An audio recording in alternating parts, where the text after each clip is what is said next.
The next point down here is learning to change the macronutrient ratio. So we said earlier, if you are sticking on fats, carbs, and proteins, exactly the same amount of fats, carbs, and proteins, your body hits that wall. Okay, so it's very important that you learn to change the macronutrient ratios of what you are eating. And one way of doing that is by actually changing or swapping protein and carbs. Now, protein and carbs have the same macronutrient value. 1 gram of protein is 4 calories, 1 gram of carbs is 4 calories. The big difference between protein and carbs is not just the function of the macronutrient itself, it's its thermogenic value. Protein itself is a very complex molecule. It takes your body a lot more energy to break down protein, because protein as a molecule, it is made out of amino acids. Amino acids is the building block of protein. Amino acids are linked to each other to form a very long chain, and that whole long chain is then convoluted and twisted, held in place by specific bonds. Okay, so if you're eating protein, your body has to break those bonds up to release the protein back into a long molecule before cleaving the individual bonds between the amino acids, so that now you've got amino acids to absorb into your body to increase the absorption and the utilization of protein itself. Carbs, on the other hand, tend to be just pretty much a straight molecule. They're not rolled into balls and convoluted.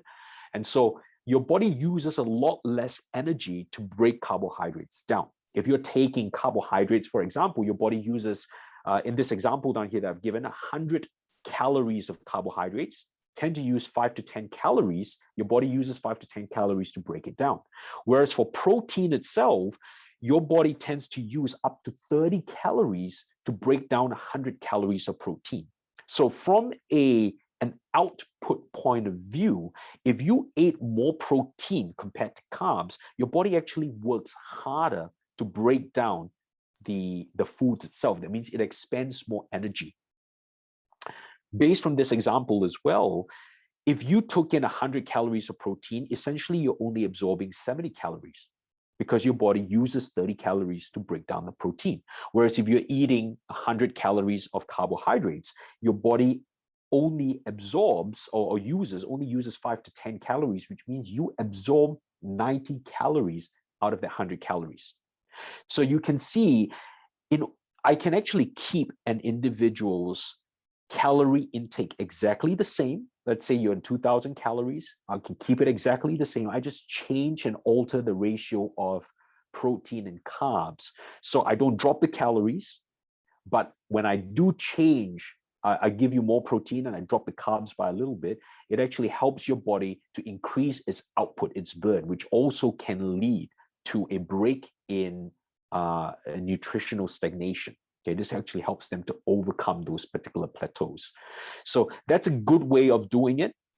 Now, at the bottom, I've said sometimes a plateau can also happen when carbs are too low in the base plan. So when some individuals try to cut out carbs, when carbs itself is being demonized and saying, I shouldn't have carbs, sometimes this can actually lead to a stagnation. That means they hit a wall and their body doesn't change anymore.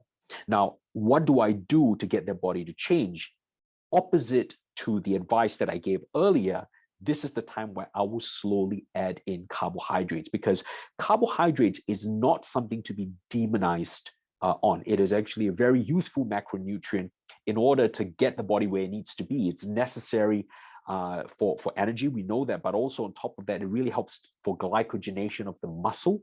It helps for recovery of the muscle. And on top of that, I would say it helps to spare the protein that you are eating. So your body doesn't have to break down protein to create energy. Your body can actually save that protein for muscular growth or repair and actually utilize the carbs for energy itself. So it's actually protein sparing. Carbs are protein sparing.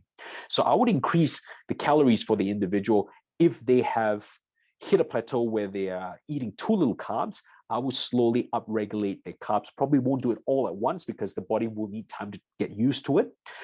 Slowly increase the amount of carbs that they have. And then as they do that, it is to maintain the calories. Now, you can also do the opposite, which means that as I increase the amount of carbs, I decrease the amount of protein that they have. Okay, because again, we said that carbs and protein have a similar caloric count. So I can slowly increase the amount of carbs that they have and slowly decrease the amount of protein that they have in the same ratio. So they're sticking to the same caloric count. It's nothing to do with calories. It is the macronutrient ratio itself. So here's one way of overcoming stagnation through altering protein and carb ratios. And the last point here that I want to bring up is that, what is said as clean food for the individual may not actually be healthy for you. Now, the word clean is a term that has been thrown into the fitness circle as something that is wholesome, something that is good. So if I'm eating clean, means that, okay, well, I'm eating certain types of foods. Often it's associated with a bodybuilding diet, right? I'm eating clean, I'm eating chicken breast, brown rice, broccoli, the same foods again. If I'm eating outside that, it's not clean. Often people will follow a type of diet plan. So for example, if you are a paleo person, you're following a Paleolithic diet plan, one of the advocates for a paleo diet is stay off grains, because grains are not clean or unhealthy, and they're high in omega-6s that can cause inflammation, So here's an example of one of my clients, and you can see her transformation down here. All right, but a lot of the foods that she was taking in, okay, I want to give you an example, prior to seeing me, was based on a paleo plan. So she will go paleo with no grains. Grains were bad for her.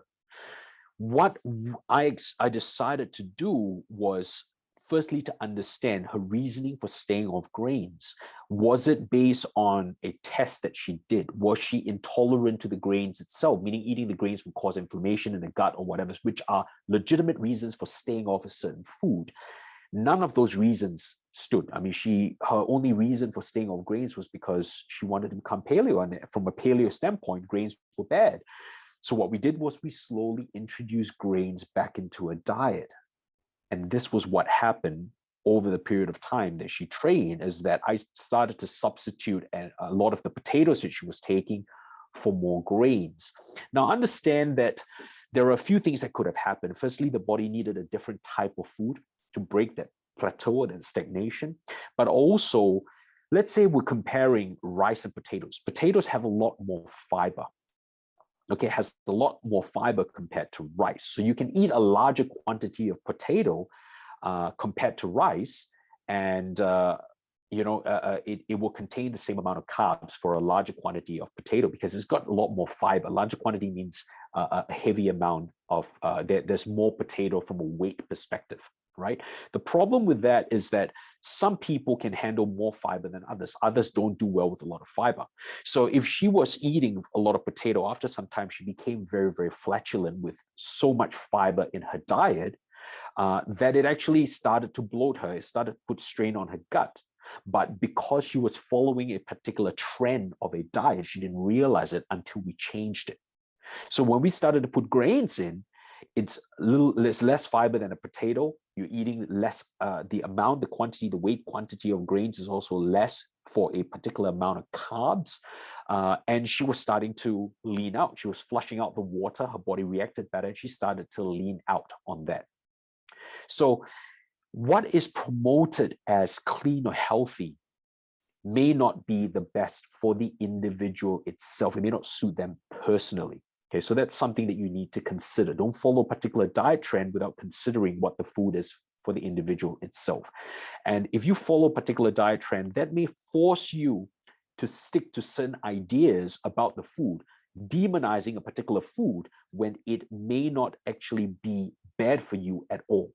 Okay, so you cut out certain food groups. Now, I speak a lot about this in the ASP, the Learn ASP seminars. I know in Bundle B, the one I've just released, I do speak about this when I talk about different diet plans, and there are diets out there where you have to fit certain criteria for it to be that particular diet. And in doing so, they cut out certain food groups that may actually be extremely beneficial for fat loss itself.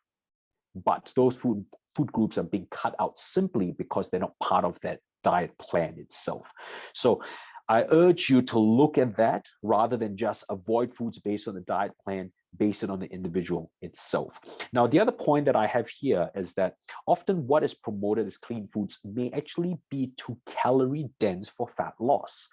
And this is, so for example, when people come to you for fat loss, they associate healthy food with fat loss. Now, building health is not the same as leaning out. Let's get this clear. Building health is not the same as leaning out. Leaning out is a process of changing the body composition for the body. It may not actually be a healthy thing. You think bodybuilders are healthy?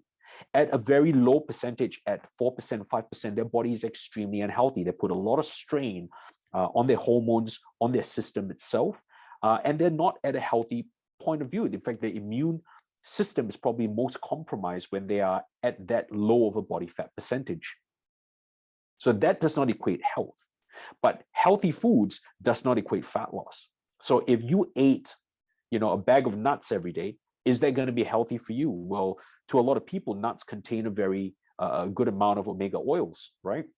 Which can be extremely healthy. However, nuts are extremely caloric dense as well. So eating a whole bag of nuts may actually prevent you from losing fat or changing your body composition, even though that's healthy. So please don't confuse health with leaning out. Sometimes when you're taking a leaning out approach, it is not necessarily like a healthy approach. So if you were to lean out and you told me, look, I want to eat nuts as a snack, well, if you're the sort of person that would take 1, 2, 3 nuts and then decide to finish a whole packet of nuts, then you shouldn't be touching nuts whatsoever, because it's extremely caloric dense and it would only lead to you plateauing in your body composition. So learn how to weigh that up. The most important point about this particular area, eating clean, is that you need to learn to read biofeedback. Biofeedback is what your body tells you that we often overlook. So things like bloatedness, energy levels, skin quality, irritability, poor quality, and things like that, that your body talks to you on, we overlook that. So how many of you actually eat your meals and then straight away realize, okay, am I eating certain foods that cause me to get bloated? Most people are bloated throughout the entire day, so they don't realize they're actually bloated. A lot of my clients that I do measurements for in the morning will come to me fully bloated, but when I ask them, do you think you're bloated? Their response to me is, no, I feel exactly the same. I don't understand. What do you mean by bloated? So they have no idea because they're not sensitive to the initial biofeedback of the body. A lot of my clients also may not have the most regular poo. So some of them will poo once every 3 days. Some of them will have constant diarrhea. And for them, it's like, because no one talks about poo, it's okay. So having diarrhea is a common thing, it's okay. It's not a problem. It's everyday life until they realize that, it's not. You are eating certain foods that will lead to that. So learning to read biofeedback is extremely important, because this is a very important component to consider together with calories. If you're looking at a caloric count, try to incorporate foods that are beneficial for your body, foods that are non-inflammatory, and learn to read the biofeedback on top of that calories that you're taking in. So if you're losing fat, great, but also understand energy levels. If you're just eating chicken breast and broccoli that's being boiled, are you going to lose fat? Yes, you are, but you're not going to have any energy, are you? Because chicken breast is not a very highly nutritious food. It is high in protein, but the nutrients itself is actually, it's not high in nutrients.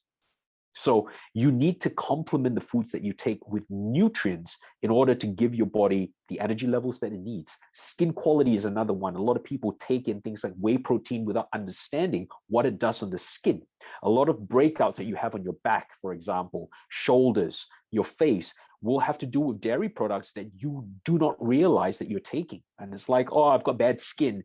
You look for a whole bunch of medication, you go to see a dermatologist, but you do not take out dairy from your diet because The dairy is the one that causes those issues. So learning to identify biofeedback is a very important tool, and it's something that you need to teach and educate your clients on, because that will really help them not just to understand their body better, but to overcome the nutritional plateaus that they've hit. All right, so here are the 5 points.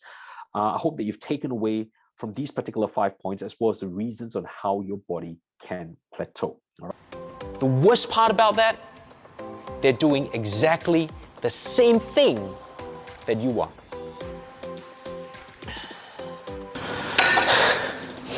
Now, I've been there and I've done that, and I've made a whole ton of mistakes in doing so. You will not have to go through the same route.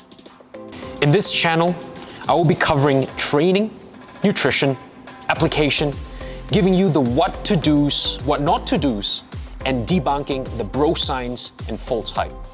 Here is where you accelerate your results. This paired with the learning platform I've just launched, learnasp.com, will help you understand your body better and tailor the application to yourself. Rediscover fitness, science-driven, easily relatable, and highly applicable.